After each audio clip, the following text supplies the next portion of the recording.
Turma do Propósito, e aí, meu amado irmão, tudo bem com você? Espero que sim.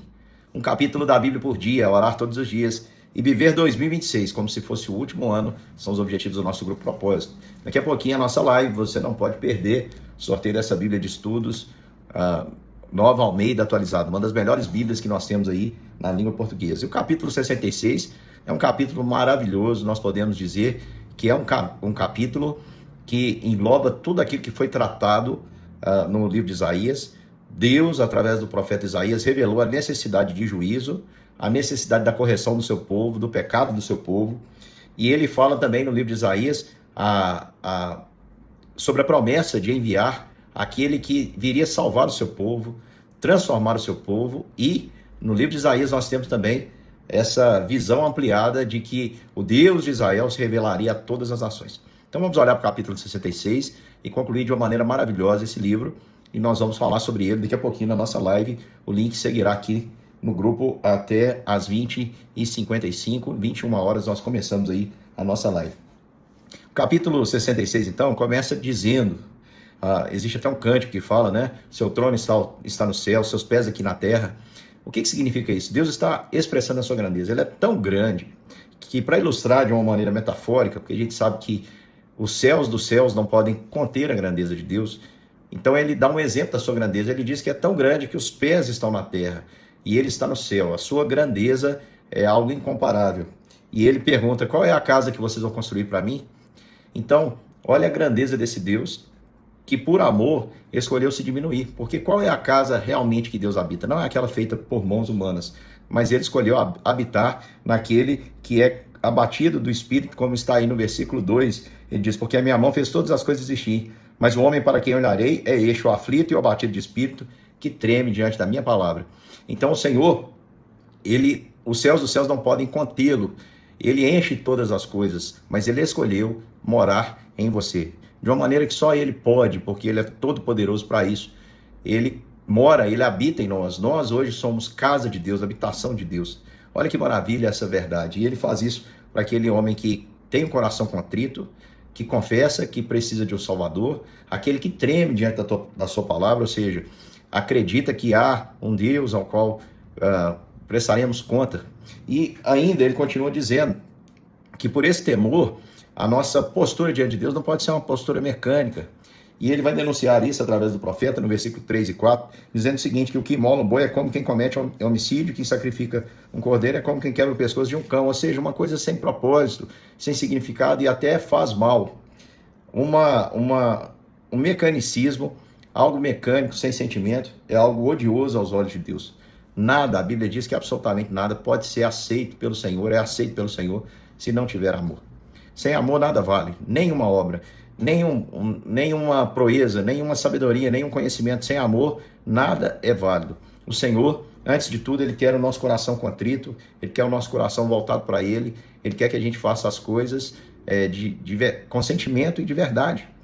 Jesus disse que os verdadeiros adoradores adorariam o Pai, Espírito em verdade, e são esses que o Pai procura para serem seus adoradores.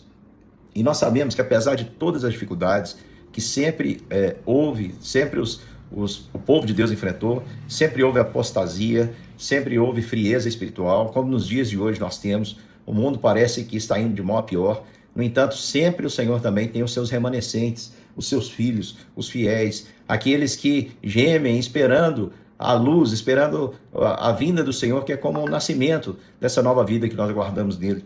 E o Senhor tem uma promessa aqui no livro de Isaías, capítulo 66, dizendo sobre esse parto milagroso. No versículo 7, ele diz, antes que estivesse de parto, deu à luz, e antes que viessem as dores, nasceu-lhe o menino. Qual é a referência disso? Imagina uma mulher tendo um filho sem passar pelo processo de contração, sem que ela esperasse, de repente nasce um menino. Assim também vai ser a restauração do povo de Deus. Quando nós menos esperarmos, o Senhor virá. O Senhor virá para buscar a sua igreja, para nos dar descanso das nossas fadigas, do nosso labor, da vida que nós perdemos aqui por amor a Cristo. Ele é a nossa verdadeira vida e nós aguardamos a sua manifestação. E algo maravilhoso vai acontecer, irmãos. Essa certeza nos enche de júbilo, e o texto vai nos dizer que Deus, Ele quer expandir essa mensagem e essa certeza para todas as nações.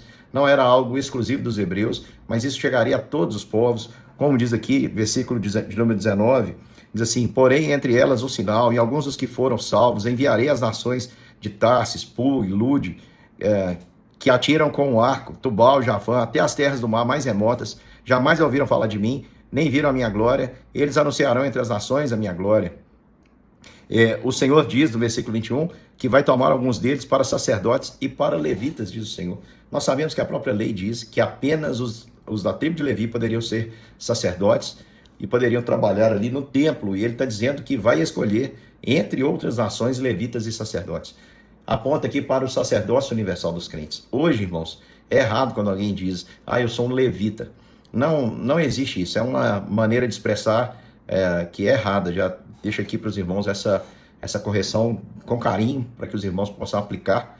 Alguém diz assim: eu sou levita porque eu canto na igreja. Não tem nada a ver, porque o levita não só fazia isso, trabalhava de uma maneira geral no templo, no serviço ao Senhor.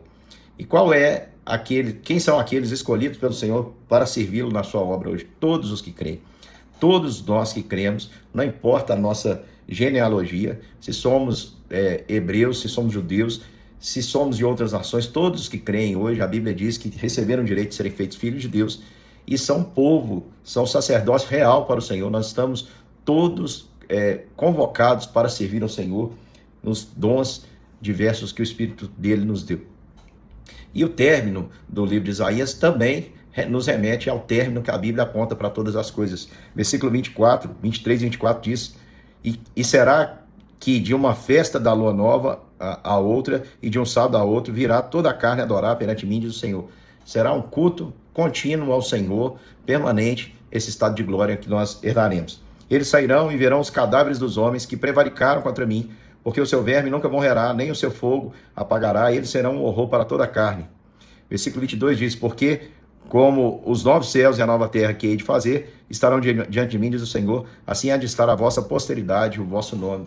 Ou seja, fala do novo céu e da nova terra, e fala também do lugar onde o fogo não apaga e o verme não morre. Ou seja, fala dos destinos do céu e fala também do inferno. Esse é o destino de todos os homens. Ou nós viveremos para sempre com o Senhor, na eternidade, desfrutando da sua presença, da sua glória, ou receberemos o castigo eterno.